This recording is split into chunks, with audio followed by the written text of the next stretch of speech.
Hey gang, this is Joe Bland here at Restoration Ministries. I want to talk briefly about the readings for today for the second Sunday of Lent. Question for you to start off. What does the transfiguration of Jesus Christ have to do with Lent? And so I asked that question because that's the gospel reading today.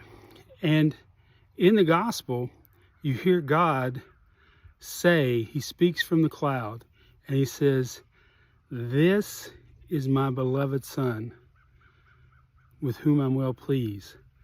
Listen to him." And so what does he mean by listen to him? And what does this have to do with Lent? This is the transfiguration. And I want you to stop for a minute. The transfiguration in Matthew's gospel starts in chapter 17, but let's turn back a few pages to chapter 16.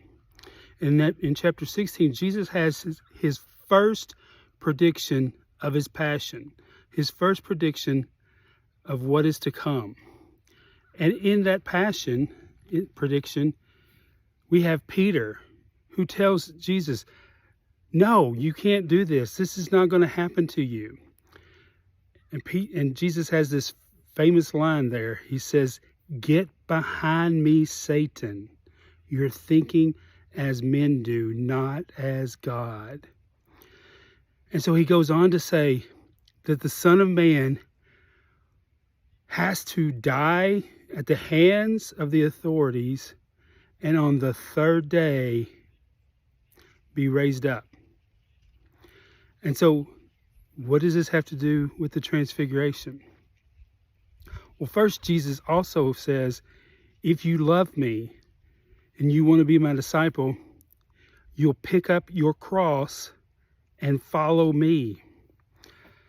But the transfiguration, brothers and sisters, what Jesus is saying there, he's saying, gentlemen, all hell is about to break loose. When he's talking about his passion, all hell is about to break loose. And I want to give you a glimpse of what's beyond the cross. And it's the glory.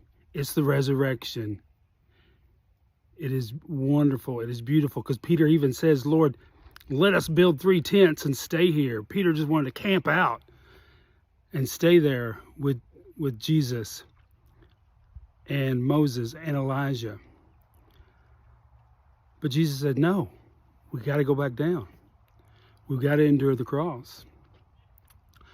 So what I want to leave you with, brothers and sisters, is during this Lent, ask yourself, what are your crosses that you're trying to bear?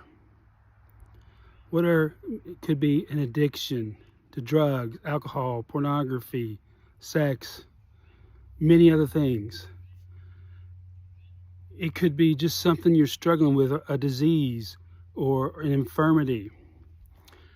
And so those can be crosses in our lives. And Jesus is telling us, pick up your cross and follow me.